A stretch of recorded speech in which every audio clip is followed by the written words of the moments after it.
Hello everyone, welcome back to my channel Sandy creations. ఈరోజు vlog వచ్చేసి అత్తరసాలు. కొన్ని ఏరియాస్లో వీటిని అరిసెలు ఇంకా చాలా పేర్లతోటి పిలుస్తారు. సో ఈ వీడియోలో మొత్తం ప్రాసెస్ స్టార్టింగ్ నుంచి ఎలా మేకింగ్ చేసుకోవాలి అనేది అంత క్లియర్గా ఉంటుంది. అత్తరసాల కోసము ఒక పడి బియ్యంకి 1 కేజీ బెల్లం సరిపోతుంది. ఈ క్వాంటిటీస్లో అయితే సరిపోతుంది.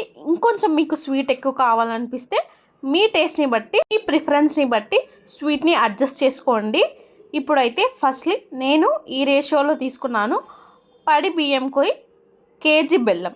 బియ్యం వచ్చేసి రాత్రంతా నీళ్ళలో నానబెట్టాలి. ఓవర్ నైట్ సోక్ అవ్వాలి బియ్యం బాగా.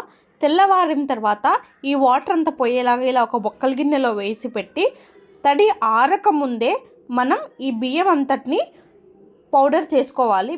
ఈ బియ్యం మాత్రం తడిగా ఉన్నప్పుడే మనం బియ్యం పట్టించుకోవాలి. ఇది ఆరబెట్టడము లేదా అంతా వాటర్ అంతా వెళ్ళిపోయిన తర్వాత కొంచెం సేపు ఎండకి డ్రై చేయడం ఇలాంటి పనులు అసలు చేయకూడదు. ఇలాగే తడిగా ఉన్నప్పుడే పిండి పట్టించాలి. ఇప్పుడు తడి బియ్యంని పిండి పట్టించిన తర్వాత ఎలా వస్తుందో నేను చూపిస్తాను. ఇలా వచ్చిన పిండిని మొత్తం అంతా జల్లించాలి. మనం పిండి పట్టించినప్పుడు మొత్తం సాఫ్ట్గా రాదు, అక్కడక్కడ కొంచెం వస్తుంది కదా వేస్టేజ్, ఆ వేస్ట్ అంతా తీసేయాలి. మొత్తం పిండి అంతటిని ఇప్పుడు జల్లించాలి. జల్లించిన పిండి అంతా మెత్తగా పౌడర్ లాగా వస్తుంది కదా, ఆ పిండే వాడాలి. గరకగా వచ్చిన పిండి వాడకూడదు, అది పడేసి ఈ మెత్తటి పిండిని వాడాలి. ఇప్పుడు ఈ పిండి అంతటిని కాసేపు పక్కన ఉంచుకొని బెల్లం అంతటిని కరిగించుకోవాలి. కరిగించి ఆ బెల్లంలో ఉన్న వేస్టేజ్ అంతా తీసేయాలి. బెల్లంలో చాలా వేస్ట్ ఉంటుంది, పుల్లలు ఇలాంటివి చాలా వస్తాయి. ఇప్పుడు బెల్లంని కొంచెం తడిచేలాగా 1 tea glass of water add చేయాలి. యాడ్ చేసిన తర్వాత ఒక 5 to 10 మినిట్స్కి బెల్లం అంతా చాలా కరిగిపోతుంది. ఇలాగా కరిగిపోయిన తర్వాత ఈ బెల్లం అంతటిని స్ట్రెయిన్ చేయాలి. దీంట్లో వేస్టేజ్ ఎక్కువ వస్తుంది, పుల్లలు అవన్నీ, లేకపోతే అలాగే తింటే మంచిది కాదు. సో మొత్తం అంతటిని స్ట్రెయిన్ చేయాలి. స్ట్రెయిన్ చేసిన తర్వాత ఇంకొక బౌల్లోకి తీసుకున్నాను. ఇప్పుడు ఈ బెల్లం అంతటికి పాకం రావాలి. పాకం ఎలా రావాలి అంటే, పాకం ఒక ప్లేట్లో వాటర్ తీసుకొని వేసినప్పుడు అంతా చెదిరిపోకుండా ఒక ముద్దలాగా రావాలి. అది పర్ఫెక్ట్గా ఉంటుంది. చెదిరిపోతే ఆ పాకం అనేది అత్రాసాలకి పనికిరాదు. ఇలా ఇప్పుడు వచ్చింది కదా, అలా పనికిరాదు. ఇంకొంచెం సేపు ఆగాలి. అలా జారిపోకూడదు, ఉంటలాగా అవ్వాలి. అప్పుడు పర్ఫెక్ట్గా లేత పాకం అనేది వస్తుంది. ఇలాంటిది పాకం పట్టగానే అప్పుడే చేసుకోవాలి అనుకుంటే ఇలాంటి పాకం అయితే పర్ఫెక్ట్గా ఉంటుంది.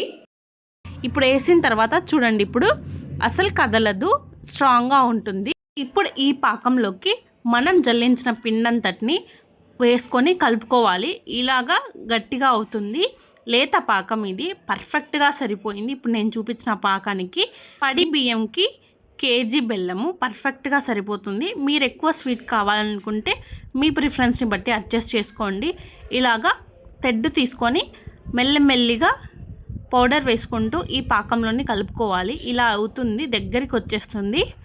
ఇలా వచ్చిన తర్వాత దీనిపైన కొంచెం ఒక 2 to 3 table spoons of ghee add చేసుకొని మనం హీట్ తగ్గిన తర్వాత అత్రాసలు చేయడం స్టార్ట్ చేయాలి. ఇలా ఉంటే పర్ఫెక్ట్గా ఉంటుంది పాకం అనేది. గీ అనేది ఫ్లేవర్ బాగుంటుంది.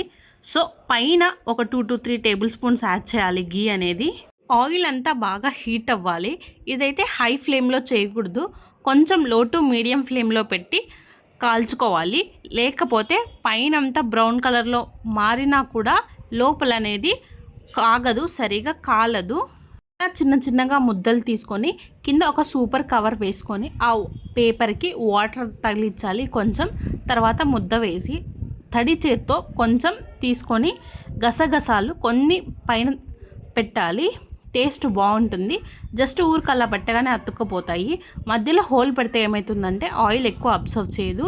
సో తీసుకొని డైరెక్ట్గా ఆయిల్లో వేసుకోవాలి. ఇలా సింపుల్గా చేసేసుకోవచ్చు. మీకు నా వీడియో నచ్చినట్టయితే please do like, share and subscribe to my channel. Me friends and ఫ్యామిలీకి షేర్ చేయండి. Thank you so much for watching my videos. Last దాకా చూసినందుకు థ్యాంక్ యూ సో మచ్. చాలా సింపుల్గా ఇలాగా చేసేసుకోవచ్చు.